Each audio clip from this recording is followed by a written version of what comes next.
à vous tous et excusez-nous pour la fois dernière, il y a eu un empêchement de la part du docteur Jacques Vigne et on n'a pas pu faire la leçon, donc on va la reprendre aujourd'hui.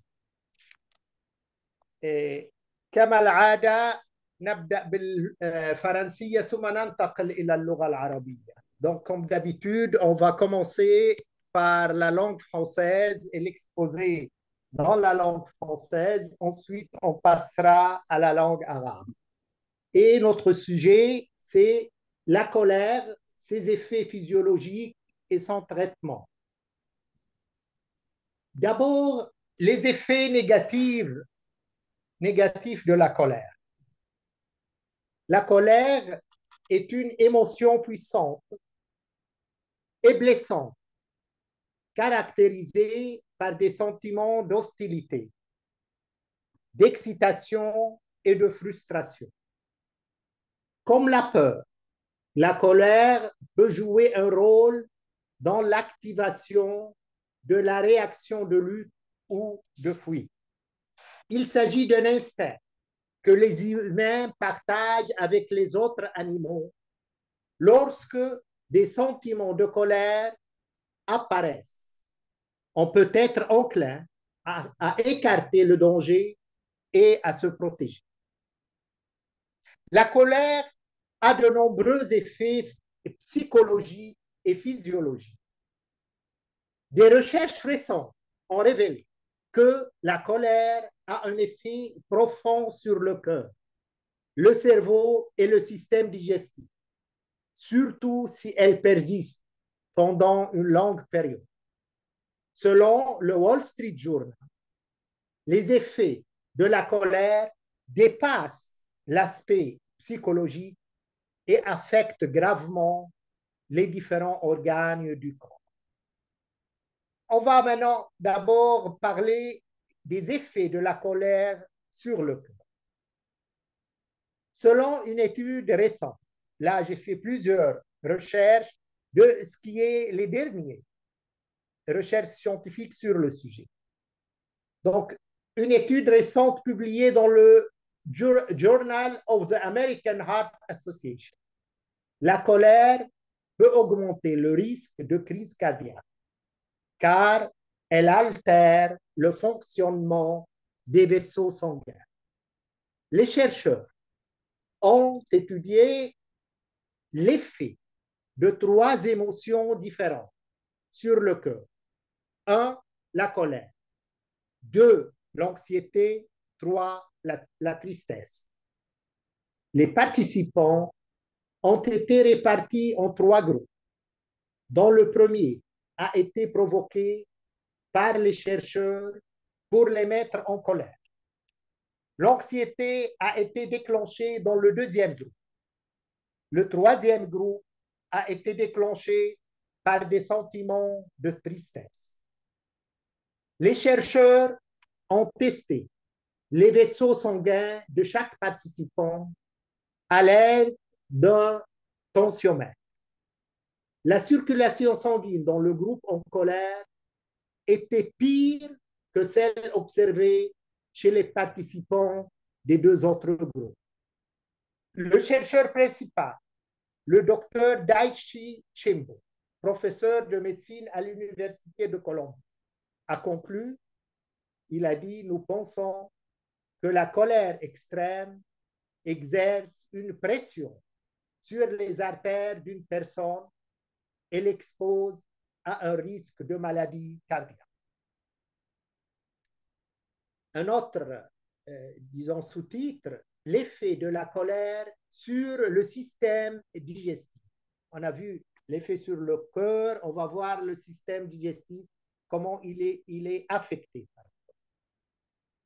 Lorsqu'une personne se met en colère, son corps sécrète un certain nombre de protéines et d'hormones qui augmentent l'inflammation dans le corps. Et l'inflammation chronique peut accroître le risque de nombreuses maladies. Le docteur Steven Lowen, directeur du service du gastro-entérologie de la Cleveland Clinic, qui est très célèbre en Amérique et même mondialement, souligne que la colère active le système nerveux sympathique du corps ou le système du combat ou de fuite, fight or flight, qui déplace le sang des intestins vers les principaux muscles, ce qui ralentit le mouvement dans le tube digestif, provoquant des problèmes tels que la constipation. Pas que, mais c'est l'une des problèmes majeurs. En outre, selon Stephen Lowe, la colère double la distance entre les cellules de la paroi de l'intestin, ce qui permet à davantage d'aliments et de déchets de passer à travers ces espaces, augmentant ainsi l'inflammation, qui peut provoquer des symptômes tels que des douleurs d'estomac, des bâillonnements ou de la constipation. L'effet, maintenant, un autre déjà effet et impact, l'effet de la colère sur l'esprit. Joyce Starr, professeur adjoint de psychiatrie et des sciences du comportement au centre médical de l'Université Rush à Chicago, explique que la colère peut nuire à nos performances cognitives. Elle affecte les neurones du cortex préfrontal, la zone frontale de notre cerveau, qui peut influer sur l'attention, le contrôle cognitif et notre capacité à réguler nos émotions. Joyce Tam ajoute, la colère peut inciter l'organisme à libérer des hormones de stress dans la circulation sanguine et des niveaux élevés d'hormones de stress peuvent endommager les cellules nerveuses du cortex préfrontal et de l'hippocampe du cerveau.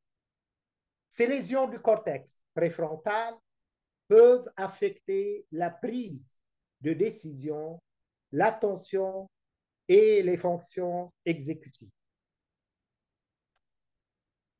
Joyce Tam poursuit en soulignant que l'hippocampe est la principale partie du cerveau utilisée pour la mémoire. Par conséquent, lorsque les neurones sont endommagés, cela peut perturber la capacité d'apprendre et de retenir les informations. De notre côté, nous avons mentionné précédemment qu'un certain nombre de psychologues considèrent la colère comme une folie temporaire. Et ce terme suffit à lui seul à visualiser et à prévoir les dommages que la colère peut causer à la physiologie et à l'esprit d'une personne. Maintenant, passons un peu à la pratique des conseils pour gérer la colère. C'est ça ce qui importe. Antonia Soligovsky, professeur adjoint de psychiatrie au Massachusetts General Hospital et à Harvard Medical School. Elle explique dans son étude sur le cerveau et le cœur que la première chose à faire est d'examiner le degré de la colère, c'est-à-dire de déterminer si la colère est exagérée. En effet, une colère passagère diffère d'une colère chronique. Elle dit précisément, si vous avez de temps en temps une conversation colérique ou si vous vous sentez agacé ou contrarié de temps en temps, cela fait partie de l'expérience humaine normale, explique-t-elle. Elle ajoute, mais lorsque les émotions négatives se prolongent, lorsqu'elles sont nombreuses, c'est là que se situe l'impact négatif sur la santé. Antonia cherche à savoir si les traitements de santé mentale, tels que certains types de thérapies par la parole ou des exercices de respiration peuvent également traiter ou réduire certains des problèmes physiques causés par la colère. On va voir. D'autres médecins recommandent des stratégies de gestion de la colère. Le docteur Stephen Lowen de la Cleveland Clinic affirme que l'hypnose et la méditation peuvent aider, tout comme le fait de changer la façon dont on réagit à la colère. Il conseille de ralentir, de comprendre ce que l'on ressent et d'apprendre à l'exprimer, tout en veillant à ne pas réprimer ses émotions, car cela peut se retourner contre soi et conduire à l'aggravation de ses émotions. Ce que d'ailleurs notre maître Guru Tenzin Palmo appelle embrasser notre colère et nos émotions négatives au lieu de les réprimer. Elle en a parlé plusieurs fois dans les interviews. Maintenant, encore des nouvelles recherches sur la gestion de la colère, aussi toujours sur le plan pratique. Des chercheurs japonais ont conseillé aux personnes en colère de ne pas se défouler sur leurs collègues ou leurs proches, mais d'évacuer leur colère et leur rage en écrivant leurs pensées colériques, puis en jetant le papier sur lequel elles les ont écrites, dans une poubelle ou dans un destructeur de documents, ou bien les déchirer comme ça, à vue de yeux. Le professeur Nabuyuki Kawai de l'université de Nagoya, dans le centre de Japon, a déclaré dans l'étude récemment publiée dans la revue britannique Scientific Reports, il a dit: nous nous attendions à ce que notre méthode soulage la colère dans une certaine mesure. Cependant, nous avons été surpris de constater que cette technique de régulation des émotions a presque complètement effacé la colère, bien que écrire et déchirer le temps. Kawai poursuit. Cette étude a montré que l'acte physique consistant à jeter un morceau de papier contenant des pensées négatives écrites sur les causes d'un événement provoquant la colère calmait la colère, alors que le simple fait de tenir le morceau de papier n'avait pas cet effet. Une centaine d'étudiants ont participé à une expérience au cours de laquelle ils ont été invités à donner leur avis par écrit sur des sujets de société tels que l'interdiction de fumer dans les lieux publics et autres. Les réponses ont ensuite été examinées par des chercheurs doctorants, mais ceux-ci ont délibérément attribué à chaque étudiant de mauvaises notes et en termes d'intelligence, de qualité d'écriture, de logique et de rationalité, en les accompagnant parfois par de remarques très sévères. Après avoir reçu leur devoir noté, les participants ont été invités à écrire leurs sentiments sur un morceau de papier. Puis, la moitié d'entre eux ont été invités à le déchirer et à le jeter, tandis que l'autre moitié a gardé le papier.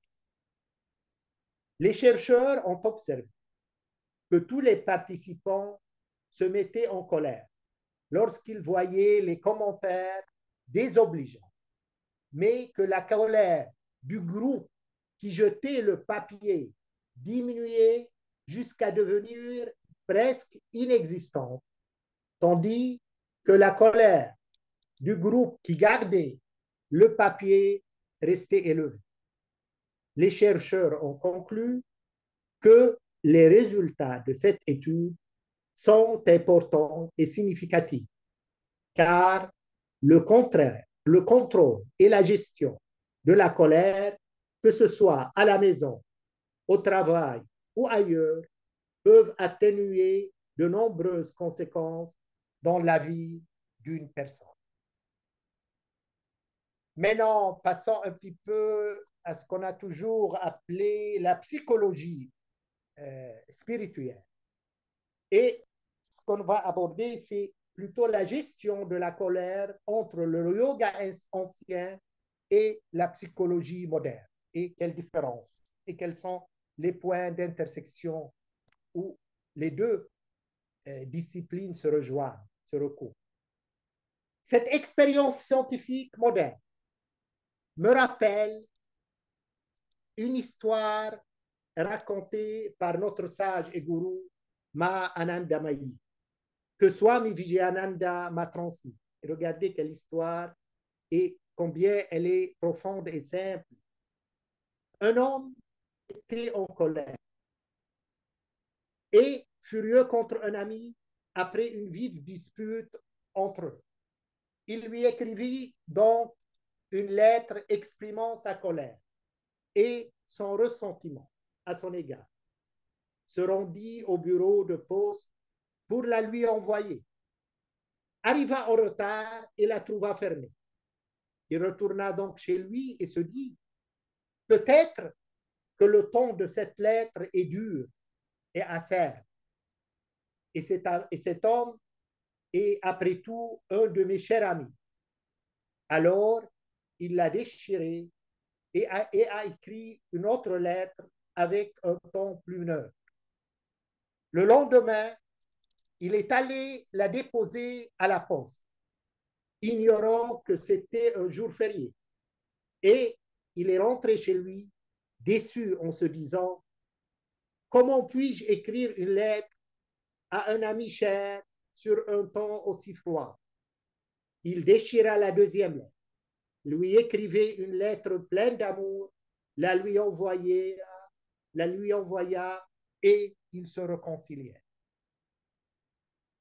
Ma avait l'habitude de commenter cette histoire en disant, si vous vous disputez avec quelqu'un, écrivez-lui et déchirez ce que vous écriviez jusqu'à ce que la colère, la rancœur et le ressentiment s'effacent et se transforment en sentiment d'amour et de respect.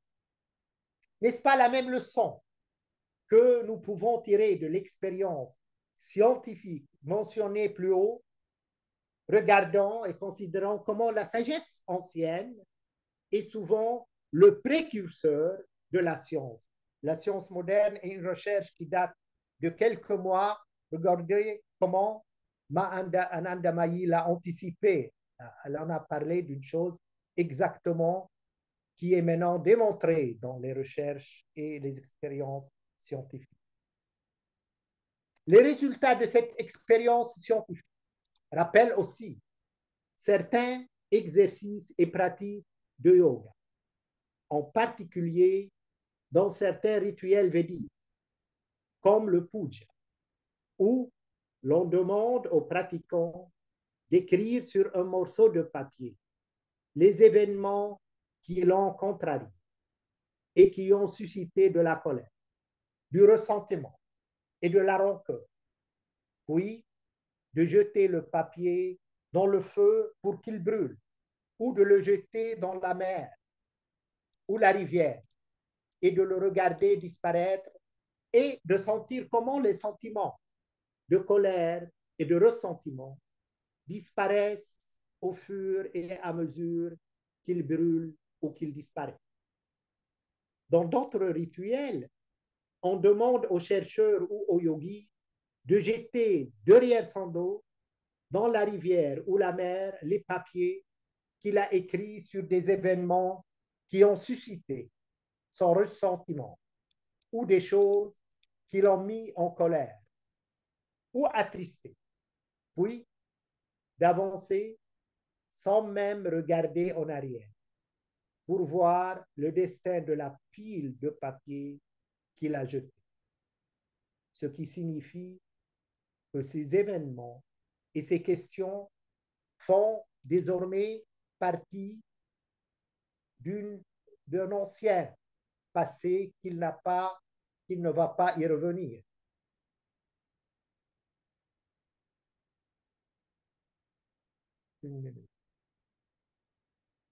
Ce rituel védique rappelle un commandement fondamental du Bouddha qui dit: comme un serpent se défait de sa peau, nous devons sans cesse nous défaire de notre passé. C'est très beau. Ainsi a enseigné le Bouddha, et ça c'est dans le livre qu'on a édité ensemble, notre passé nous pèse souvent et notre mémoire devient aussi pleine que celle d'un ordinateur. Et nous devons la vider pour pouvoir vivre le moment présent. Les similitudes entre ces anciennes méthodes yogiques et les méthodes psychologiques modernes sont évidentes. Ainsi, les anciennes traditions yogiques et les découvertes scientifiques modernes convergent et se croisent à nouveau. La fin, c'est thérapie par l'écriture. Quoi qu'il en soit, cette expérience scientifique nous ramène à une question très importante que nous avons déjà mentionnée et qui est la thérapie par l'écriture. Il y a une différence entre exprimer verbalement sa colère, ce qui la provoque, et exprimer la colère par écrit. Parler de notre colère, de ses causes et de ses déclencheurs ne fera qu'aggraver notre crise. En revanche, se plaindre avec un stylo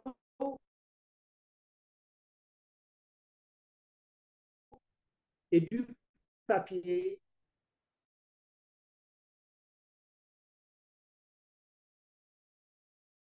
colère, ou du moins à la République. Écrivez-lui une lettre expliquant les raisons de votre colère et ce qu'il faut faire pour la dissiper et l'effacer. Cela ne signifie pas que vous devez lui envoyer cette lettre, mais plutôt qu'il s'agit d'une mesure subjective et psychologique pour évacuer votre colère, comme ça a été le cas de l'histoire racontée par Mahananda Mayi. La colère, tout comme le ressentiment, la rancune, l'indignation, la vengeance, sont des émotions, ou plutôt des synonymes d'une même émotion. La colère blesse, torture et ronge l'âme humaine et la dévore comme la roue ronge le fer. Les effets négatifs de la colère sont exacerbés si une personne la garde à l'intérieur et elle se transforme en ressentiment, en rancune et en mécontentement. Dans le Nouveau Testament, on trouve un commandement, un verset d'or à cet égard. C'est à la lettre des Éphésiens 4, 26 qui dit: si vous êtes en colère, ne laissez pas le soleil se coucher sur votre colère. L'interprétation de ce verset est la suivante: ne vous laissez pas dominer par la colère, mais essayez toujours de la maîtriser. Nous ne devons pas permettre à la colère de s'attarder et de se nicher dans le cœur de peur qu'elle ne conduise à la mort. Voilà une, disons, explication, surtout notée par la lecture pastorale et qui est admise dans toutes les églises. L'écriture, celle du Nouveau Testament, poursuit. Éliminez toute malice, tout ressentiment, toute colère, tout cri, toute malédiction et tout autre mal. Soyez bons les uns envers les autres, compatissants, pardonnant vous réciproquement, comme Dieu vous a pardonné en Christ.